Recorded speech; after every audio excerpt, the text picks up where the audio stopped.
আল্লাহ বা হুকুম দিয়েছেন, সঙ্গে সঙ্গে স্ত্রী কি বলে দিল, এ আমার প্রাণের স্ত্রী হাজেরা, ইসমাইলকে রেডি করে দাও, আমি সাথে করে নিয়ে যাব। অনেক বড় কথা, মূল জিনিসটা বোঝাচ্ছি। হযরত ইসমাইল আলাইহিস সালামকে ইব্রাহিম আলাইহিস সালাম সাথে করে নিয়ে মিনার দিকে রওনা দিয়েছে আল্লাহর খুশির জন্য কুরবানি করে দেবে। কেন আল্লাহ বলেছে তোমার প্রিয় জিনিসটা আমার রাস্তায় কুরবানি দাও। আর আল্লাহ পরীক্ষা নিচ্ছে, তোমাকে আমাকে দেখাতে লেগেছে। ভালোবাসা দাবি করলে হয় না। আমার প্রেমিকের নাম হলো ইব্রাহিম, যে নিজের বাচ্চাকেও আমি আল্লাহ আমার জন্য কুরবানি করে দিয়েছে। এ নওজওয়ানেরা, হযরত ইব্রাহিম আলাইহিস সালাম সন্তানকে সাথে করে নিয়ে রওনা দিয়ে দিলেন। মিনাতে পৌঁছে গেলেন। গিয়ে যাওয়ার পরে জিজ্ঞাসা করছে, বাবা ছেলে, আল্লাহ পাকের হুকুম, তোমাকে আল্লাহর জন্য কুরবানি করতে হবে। ইসমাইল আলাইহিস সালাম আল্লাহকে কতটা ভালোবেসেছে। ছোট্ট বাচ্চা বলতে লেগেছে, আব্বা জান, আমার আল্লাহ যখন আমাকে পছন্দ করেছে, আমি নিজেকে ধন্য মনে করছি। যা হুকুম হয়েছে ওই হুকুমটাকে দ্রুত পালন করেন, আপনি দেরি করবেন না, আপনি দ্রুত পালন করেন। জমিনের উপরে শুইয়ে দিয়ে ইব্রাহিম আলাইহিস সালাম তরোয়ালকে চালাতে লেগেছে। আল্লাহ বা হুকুম করে দিল, এ তরোয়াল ইসমাইলের গলায় তুমি চলবে না। এত চেষ্টা করে তরোয়াল কখনো কাটতে চাইছে না। ওই তরোয়ালকে যখন ইব্রাহিম আলাইহিস সালাম টান মেরে ফেলে দিলেন, গিয়ে একটা পাথরে লাগলো। ওই পাথরটা দুটুকরো হয়ে গেল। এত ধার তরোয়াল, আল্লাহর হুকুম না হলে কিছুই হতে পারে না। এ আল্লাহর হুকুম হয়নি, ইসমাইল আলাইহিস সালামের গলাতে চলল না। আমার নওজওয়ানেরা, আমার আব্বা জানেরা, আমার আম্মা জানেরা, শোনেন মোহাব্বত কাকে বলে। আজ আমরা সবাই দাবি করি আল্লাহ আপনাকে ভালোবাসি, কিন্তু হাকিকাতে দেখা যায় আল্লাহকে ভালো না বেশি আল্লাহর দুশমনদেরকে আমরা বেশি ভালোবাসি। এ নওজওয়ান তরুণেরা, হযরত ইব্রাহিম আলাইহিস সালাম খপা মুখে চোখে কাপড় পট্টি দিয়ে দিলেন। বিসমিল্লাহি আল্লাহু আকবার বলে তরোয়ালটা চালিয়ে দিলেন। যখনই তরোয়াল চালান, আমি আপনি কুরবানির সময় দেখেছি পশুর গলাতে যখন তরোয়াল চালানো হয়, একটা জবাই খাবার সময় একটা আওয়াজ হয়ে ওঠে। এই আওয়াজ ইব্রাহিম আলাইহিস সালাম কানে পেলেন এবং রক্ত ফিচকিরি হাতে ভিজে যেতে লেগেছে। ইব্রাহিম আলাইহিস সালাম মনে মনে বড় খুশি হয়ে গেলেন, আমি আমার আল্লাহর পরীক্ষায় কামিয়াবি হলাম। আমার আল্লাহ আমাকে যে পরীক্ষা নিয়েছিল, বাচ্চাকে তার রাস্তায় কুরবানি করতে বলেছিল, আমি তাতে কামিয়াবি হয়ে গেলাম। এইভাবে ইব্রাহিম আলাইহিস সালাম আসমানের দিকে উঠে সোজা হয়ে চোখে পট্টিটা খুলে আসমানের দিকে মুখ করে বলতে লেগেছে, ও রব্বি আল্লাহ, ইব্রাহিমের দিলে তার বাচ্চাকে নয়, ইব্রাহিমের দিলে তার বাচ্চার প্রেম আছে ঠিকই কথা, কিন্তু মান আহাব্বা লিল্লাহ, আপনার জন্য ভালোবাসি। হে আল্লাহ, ইব্রাহিমের দিলে তার বাচ্চার থেকে আপনার মহব্বত অনেক বেশি, তাই আমি আপনার জন্য আমার বাচ্চাকে কুরবানি দিয়ে দিলাম। আরো জোরে বলুন সুবহান। হযরতে বেলাল হুজুর আল্লাহকে মহব্বত করেছিলেন। হৃদয়ের মধ্যে গোপনে গোপনে আল্লাহকে আল্লাহ বলে, নবীকে নবী বলে ইমানের নূরের কলেমা পড়ে নিয়েছিলেন। দুনিয়ার কেউ জানতো না, কিন্তু বেলালের হৃদয়ের কথাটা আল্লাহ তার দুনিয়ার মনিব উমাইয়ার কাছে প্রকাশ করে দিল। কেননা উমাইয়া যদি না জানে তাহলে বেলাল আমাকে কতটা ভালোবাসে এই পরীক্ষাটা আমি নেব এবং দুনিয়াকে কিয়ামত পর্যন্ত দেখিয়ে দেব। আমার প্রেমিক দাবি করলে হয় না, আমার প্রেমিক যে হয় সে তো বেলাল হয়, বেলালের মতো পরীক্ষা দিতে হবে।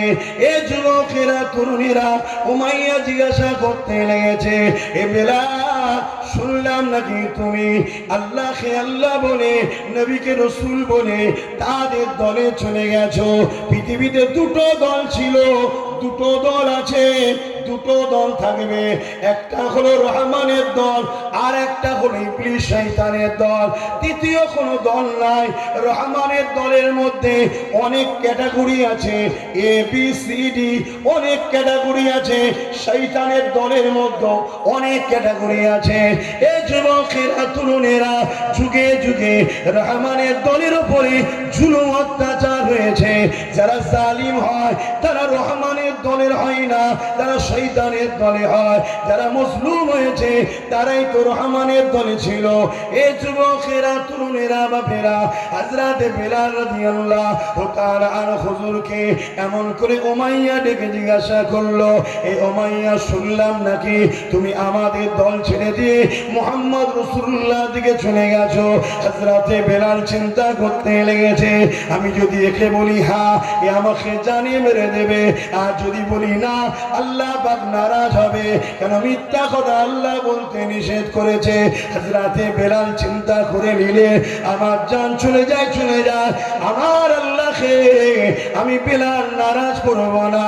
তাই হযরত বেলাল হুজুর উমাইয়ার সামনে বলতে লেগেছে, এ উমাইয়া এখনো তোমারও সময় আছে, জুলুম ছেড়ে দিয়ে মিথ্যাচার ছেড়ে দিয়ে অন্যায় অত্যাচার সন্ত্রাসী ছেড়ে দিয়ে চলে আসো মুহাম্মদ রাসূলুল্লাহর কাতারে, যিনি মানুষ জাতিকে বাঁচাতে এসেছে, যিনি ইনসাফের জন্য এসেছে, ন্যায়ের জন্য এসেছে, খোদার্থ মানুষকে খানা দিতে এসেছে, অন্যায় মিটাতে এসেছে, জুলুমকে খতম করতে এসেছে, আল্লাহর জমিনের উপরে সন্ত্রাস মুক্ত সমাজ গড়ে, নেশা মুক্ত সমাজ গড়ে, আল্লাহর জমিনের উপরে ন্যায় সত্য শান্তির সমাজ গড়তে এসেছে।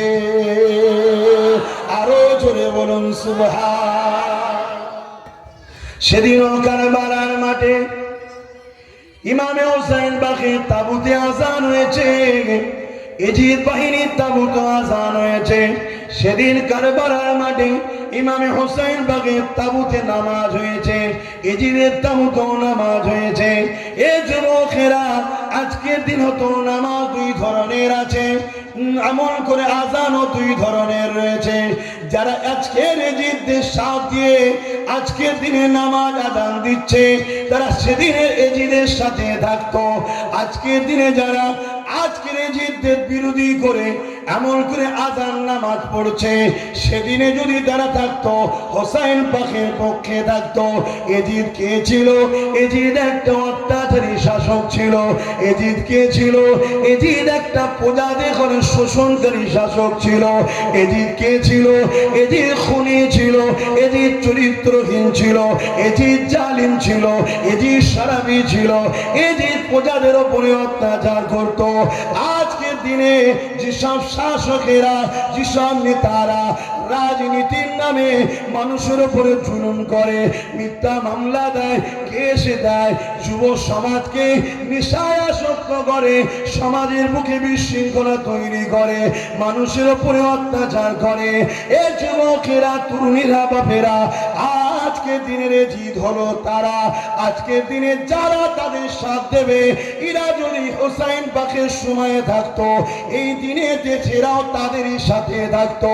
কেন? সেদিনের এজিদ তাদেরকে ধন দৌলত দিয়েছিল, পদ দিয়েছিল।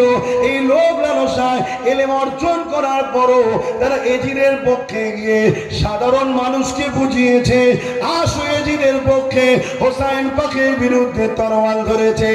আজকের দিনে যারা আলেম উলামা, পীর পীরজাদা, মুফতি, দাবিদাররা আজকের জালিম শাসকের পক্ষে যারা যাচ্ছে, এরাও দেখেন কিছু পদের জন্য, কিছু টিকিটের জন্য, কিছু অর্থের জন্য, কিছু গাড়ি বাড়ির জন্য আজকের জালিম জালিমদের ঘরে তারা সাথ দিচ্ছে না, দেয়নি। আব্বাস সিদ্দিকী এলে অনেকটা সমস্যা এই কারণে। আমার নবী পাক যে কোরআনের জন্য কত কষ্ট করলেন, আমার নবী পাক যে কোরআনের বাণী মানুষের কাছে পৌঁছাতে গিয়ে আল্লাহ নবী কত মার খেলেন, কত রক্তাক্ত হলেন। এ নবীর উম্মতিরা যারা পরিমাণ যদি নবীর প্রেম দিলে থাকে, যারা পরিমাণ যদি আল্লাহর প্রেম দিলে থাকে, তাহলে আজকে আমাকে জবাব দাও, কোরআন তো কোনো পুস্তক নয়, কোরআন তো কোনো বই নয়, কোরআন হলো কালামুল্লাহ, আল্লাহ পাকের কথা। কোরআনের বিরোধী মানে আল্লাহর কথার বিরোধী, আল্লাহর কথার বিরোধী মানে আল্লাহ পাকের বিরোধী। এই যুবকেরা, তরুণেরা, আমার নবী পাকের প্রেমিকেরা, এই কোরআনের বাণী, আল্লাহর বাণীকে নিয়ে রাসূলুল্লাহ যখন তায়েফের জমিনে গেলে, তায়েফের মানুষেরা আল্লাহ নবীর উপরে কত অত্যাচার করলো, আল্লাহ নবীকে পাথর নিক্ষেপ করলো, আল্লাহ নবীর শরীর থেকে রক্ত বেরোতে লাগলো, এত রক্ত বেরোলো, আল্লাহ নবী অজ্ঞান অচৈতন্য হয়ে পড়ে গেলে। এই যুবকেরা, তরুণেরা, জালিমদের সরদারেরা এসে, নেতারা এসে আমার নবী পাকের নাকে হাত দিয়ে দেখতে লেগেছে আল্লাহ নবী মরে গেছে না বেঁচে আছে, নাউযুবিল্লাহ মিন জালে। এই যুবকেরা, তরুণেরা, এই কোরআনের বাণীর জন্য আল্লাহ নবী রক্তাক্ত হয়েছে। তোমাদের দিলে যদি যারা পরিমাণ প্রেম থাকে, ঈমান থাকে, বলো তো দেখি। কেউ যদি বলে কোরআন মিটে যাবে, আমার উন্নতি মিলবে না, সেই কোরআনের দুশমনের বিরুদ্ধে আমাদের কথা বলা দরকার আছে না? না, হাত তুলে সাক্ষীরা আছে না? না। আসো আমি সংক্ষেপ করব, তার আগে আর একটা কথা বলে দিয়ে যাই। সত্যি করে বলো, আমাদের জান আগে না আল্লাহ রাসূল আগে? ঠিক কথা তো নাকি? ঠিক বলছো তো নাকি? হাত তুলে বলো। জান লাগলে জান দিতে পারবে আল্লাহ রাসূলের জন্য, মাল লাগলে মাল দিতে পারবে। ঠিক বলছো তো নাকি? হাত নামাও, বেশি নয় 10টা লোকের নাম লিখবো, আল্লাহর জন্য জান দিতে হবে। কারা কারা জান দেবেন? 10টা মানুষ হাত তোলেন, নাম লিখবো। জান দিতে হবে 10টা মানুষকে।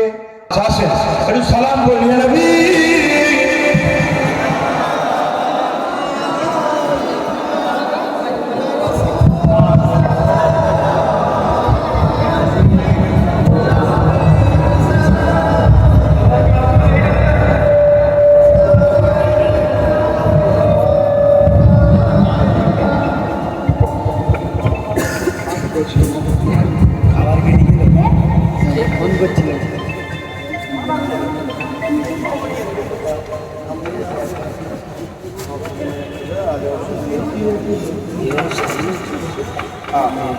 আল্লাহর ঘরে আল্লাহ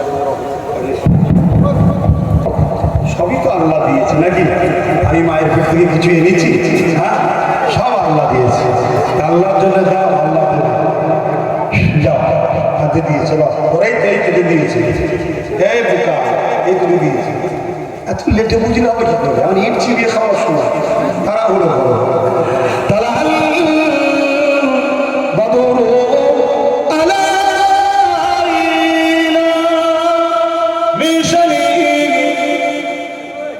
يا